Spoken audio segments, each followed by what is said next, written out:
শত শত বছর ধরে এক অন্ধকার লোহার খাঁচায় বন্দী ছিল এক বৃদ্ধ জিন। তার লম্বা সাদা দাড়ি মাটিতে মিশে গিয়েছিল, চোখে শতাব্দীর ক্লান্তি।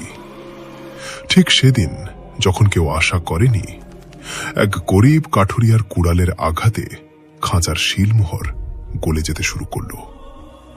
বৃদ্ধ জিন কাঁপা গলায় ফিসফিস করে বলল, হে সৎ হৃদয়ের মানুষ, আমাকে মুক্ত করো। তারপর যা ঘটেছিল জানলে আপনার আত্মা কেঁপে উঠবে। পুরনো সময়ের ঘটনা। এক গ্রামে আকিব নামে এক গরিব কাঠুরিয়া বাস করত। তার সততা ও সন্তুষ্টির জন্য সে দূর দূর পর্যন্ত পরিচিত ছিল। তার জীবন কঠিন পরিশ্রমে কাটত। প্রতিদিন ফজরের আজানের সাথে সে কুড়াল কাঁধে নিয়ে ঘন জঙ্গলের দিকে বের হতো, যাতে সন্ধ্যা পর্যন্ত পর্যাপ্ত খাবার সংগ্রহ করতে পারে। তার একমাত্র লক্ষ্য ছিল তার বৃদ্ধ বাবা মা যেন পেট ভরে খেতে পারেন। এক তপ্ত দুপুরে যখন সূর্য মাথার ঠিক উপরে ছিল এবং গরম হাওয়া মুখ ঝলসে দিচ্ছিল, আকিব এক পরিত্যক্ত ও প্রাচীন ধ্বংসাবশেষের কাছে পৌঁছালে। এই জায়গাটি এমন ছিল যেখানে মানুষ সাধারণত যেত না, কারণ সেখানকার দেয়াল থেকে অদ্ভুত শব্দ আসত। কিন্তু আকিবের চোখে পড়ল একটি শুকনো পুরানো গাছের শিকড়। সেটি কাটতে যেয়ে তার পা একটি ধাতব বস্তুতে আঘাত পেল।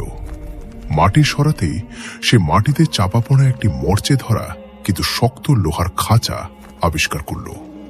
খাঁচার ভেতরে অত্যন্ত বৃদ্ধ, কুঁচকানো মুখের এবং লম্বা সাদা দাড়িওয়ালা এক জিন বন্দী ছিল। তার চোখে শতাব্দীর ক্লান্তি ও অসহায়ত্বের ছাপ। আকিবকে দেখতে পেয়ে সে বৃদ্ধ জিন কাঁপা গলায় ডাকল, হে সৎ হৃদয়ের মানুষ, আমার উপর দয়া করো এবং এই একাকী বন্দিত্ব থেকে আমাকে মুক্তি দাও। আমি শত শত বছর এই খাঁচায় আমার পাপের শাস্তি ভোগ করেছি এবং এখন আমার মধ্যে আর এই বন্দিত্ব সহ্য করারও শক্তি অবশিষ্ট নেই। আকিব যে স্বভাবগতভাবে নরম হৃদয়ের ছিল, সে ভয় ও বিস্ময়ের মিশ্র অনুভূতিতে জিজ্ঞেস করল, হে বৃদ্ধরূপের জিন, তুমি এই অবস্থায় কিভাবে পৌঁছালে এবং কে তোমাকে এই লোহার খাঁচায় বন্দী করে রেখেছে?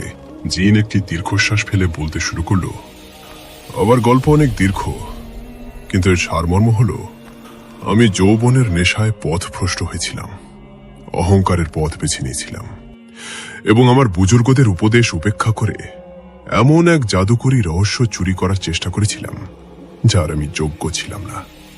ফলস্বরূপ সময়ের এক মহান জাদুকর আমাকে এই লোহার শিকলে বেঁধে এখানে কবর দিয়েছিলেন। তিনি শর্ত রেখেছিলেন যে যতক্ষণ না কোনো খাঁটি নিয়তের মানুষ আমাকে এখান থেকে বের করে তার বুদ্ধিমত্তার প্রমাণ দেবে, ততক্ষণ আমি মুক্ত হতে পারবো না। আকিব যখন এই কথা শুনল, তখন তার মনে সহানুভূতির তরঙ্গ জাগল। কিন্তু সে এটাও ভালোভাবে জানত যে জিনদের ব্যাপারে সতর্কতা অত্যন্ত জরুরি। তাই সে মনে মনে ভাবল যে প্রথমে এই জিনের প্রকৃত নিয়ত পরীক্ষা করা উচিত এবং তারপর কোনো সিদ্ধান্ত নেওয়া উচিত।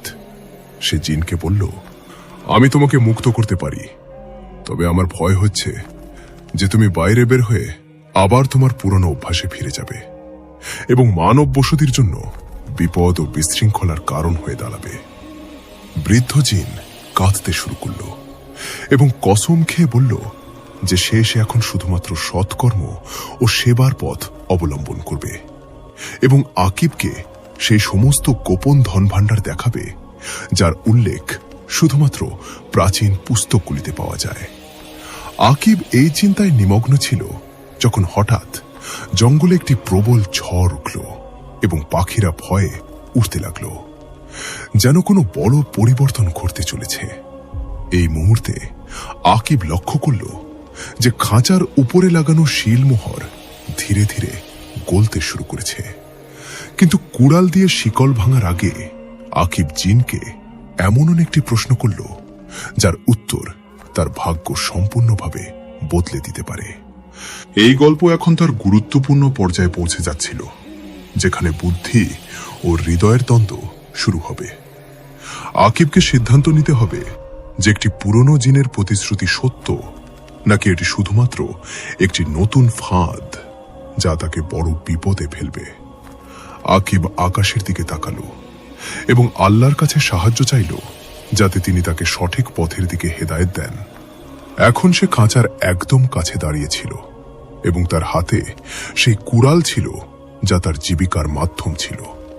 কিন্তু আজ সেটি একটি মহান ঐতিহাসিক ঘটনার অংশ হতে চলেছে, যার প্রভাব আগামী প্রজন্মের জন্য পথ নির্দেশনার কারণ হবে।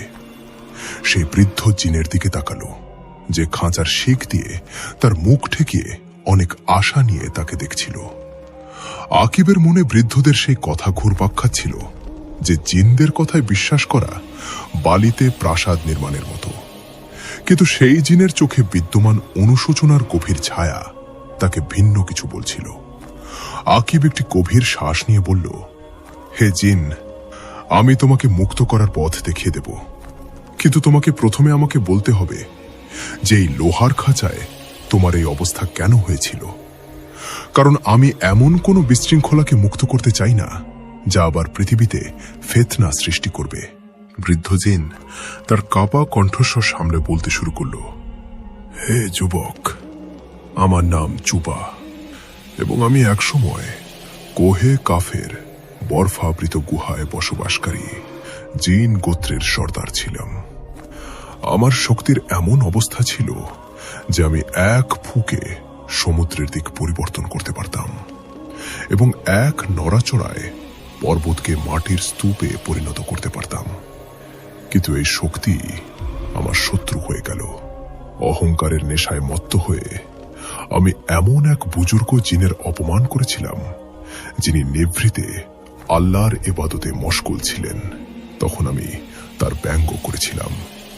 ঠিক সেই দিনই আমার ভাগ্য পাল্টে গেল এবং তিনি আমাকে এই লোহার খাঁচায় বন্দী করে ততক্ষণ পর্যন্ত কবর দিয়ে দিলেন, যতক্ষণ না কোনো ইমানদার কাঠুরিয়া তার সৎ পরিশ্রমের উপার্জনে অর্জিত কুড়ালের এক আঘাতে এই বন্দিত্ব না ভাঙে। আকিব যখন এটি শুনল, তখন তার খুব অবাক লাগলো যে তার কুড়ালের এই তিলিসমের সাথে কি সম্পর্ক রয়েছে। যুবা তখন ব্যাখ্যা করল, এই কুড়াল সেই হালাল রিজিকের নিদর্শন যা মানুষকে জিন ও ফেরেশতাদের থেকে স্বতন্ত্র করে তোলে। আকিব এখন কুড়াল উঁচুতে তুলল এবং সম্পূর্ণ শক্তি দিয়ে খাঁচার তালায় আঘাত করল। তখন এক প্রচন্ড বিস্ফোরণ হল এবং চারদিক থেকে নীল আগুনের শিখা উঠতে লাগল। কিন্তু আকিব তার জায়গায় দৃঢ়ভাবে দাঁড়িয়ে রইল এবং যখন ধোঁয়া শেষ হল, তখন সে দেখল যে লোহার সেই মজবুত খাঁচা ভেঙে টুকরো টুকরো হয়ে গেছে এবং তার সামনে সেই বৃদ্ধ জিন এক দীর্ঘ ও প্রভাবশালী ব্যক্তিত্বের রূপে দাঁড়িয়ে আছে, যার চারপাশে একটি উজ্জ্বল আভা ছিল। যুবা মুক্ত হওয়ার সাথে সাথে মাটিতে চুমু খেল এবং আকিবকে কৃতজ্ঞতা জানিয়ে বলল, তুমি আমাকে শুধু বন্দিত্ব থেকে নয়, বরং আমার নিজের অহংকারের বোঝা থেকেও মুক্ত করেছ। এখন আমি তোমাকে সেটি দেখাবো যা তোমার স্বপ্ন কল্পনায় ছিল না। সে তার হাত দিয়ে বাতাসে একটি বৃত্ত তৈরি করল, যেখান থেকে এমন একটি পথ খুলে গেল যা সরাসরি মাটির বুকে নেমে যাচ্ছিল। সেখানে অসংখ্য রত্ন ও সোনার ইট এমনভাবে পড়েছিল যেন সাধারণ পাথর। আকিব এসব দেখে অভিভূত হয়ে গেল, কিন্তু তার সততা তাকে তৎক্ষণাৎ সতর্ক করল যে এই সম্পদ তার নয় এবং পরিশ্রম ছাড়া অর্জিত সম্পদ মানুষকে ঠিক সেভাবে অহংকারী বানিয়ে দেয় যেভাবে যুবাকে বানিয়েছিল। সে জিনকে বলল, হে যুবা, আমার এই ধন ভাণ্ডারের কোনো প্রয়োজন নেই, কারণ আমার বাবা মা আমাকে শিখিয়েছেন যে ক্ষুধার্ত ঘুমানো সেই পেট ভরানোর চেয়ে অনেক ভালো, যা হারাম বা সন্দেহজনক সম্পদে পূর্ণ হয়। জিন এটি শুনে বিস্ময়ে নিমজ্জিত হল যে একজন গরিব মানুষ এত বিশাল সম্পদকে প্রত্যাখ্যান করছে।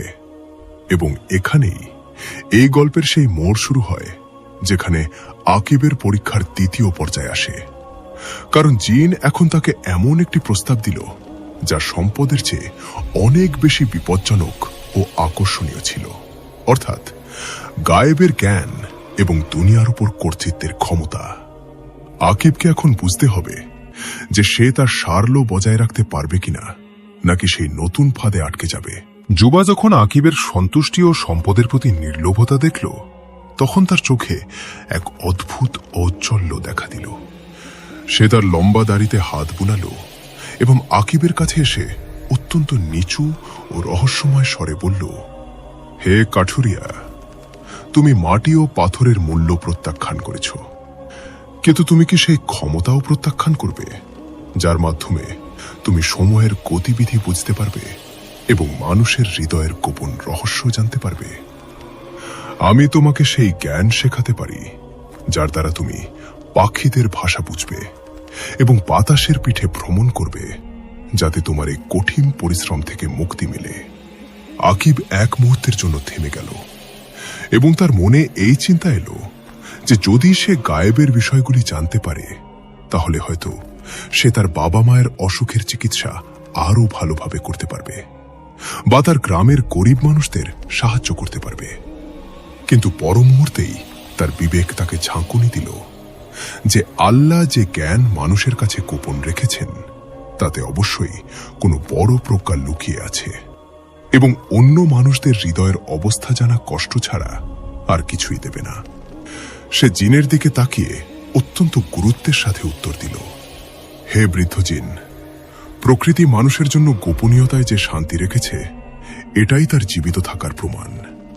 এবং যদি আমি সবার হৃদয়ের মন্দ দিক জানতে পারি, তাহলে আমার হৃদয় থেকে মানবতার প্রতি ভালোবাসা শেষ হয়ে যাবে। আমার পাখিদের ভাষা নয়, বরং মানুষের দুঃখ বোঝার প্রয়োজন, এবং এর জন্য আমার কোনো জাদুকরী জ্ঞানের নয়, বরং শুধুমাত্র একটি কোমল হৃদয়ের প্রয়োজন।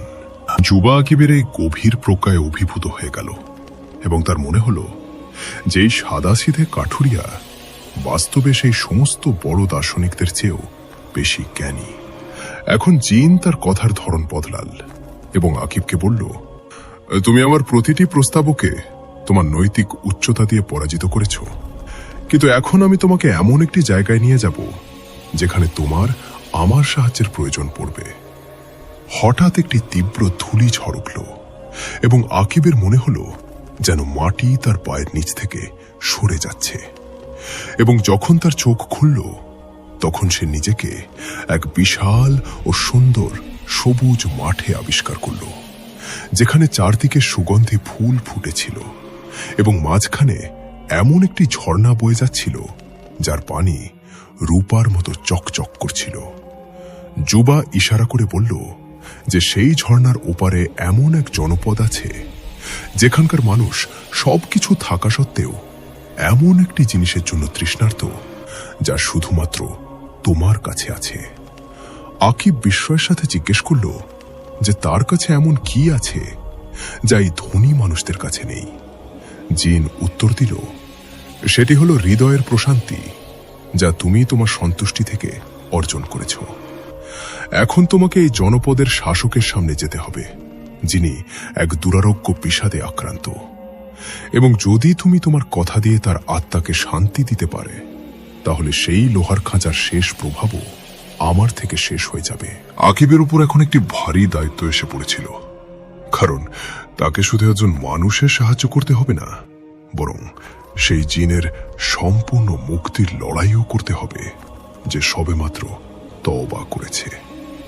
সে জনপদের দিকে এগোতে লাগলো, যেখানে উঁচু মিনার ও সোনার গম্বুজ সূর্যের আলোতে চকচক করছিল, কিন্তু পরিবেশে এক অদ্ভুত নীরবতা ও বিষাদ ছড়িয়েছিল, যেন সেখানকার বাতাস থেকে জীবনের উৎফুল্লতা শেষ হয়ে গেছে।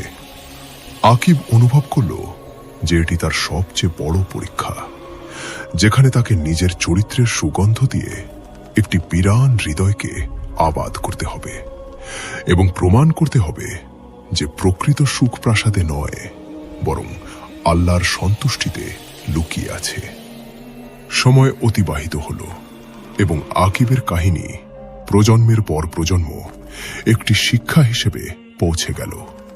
সততা ও আন্তরিকতার পথ কঠিন অবশ্যই, কিন্তু তার পরিণাম সুন্দর ও দীর্ঘস্থায়ী হয়।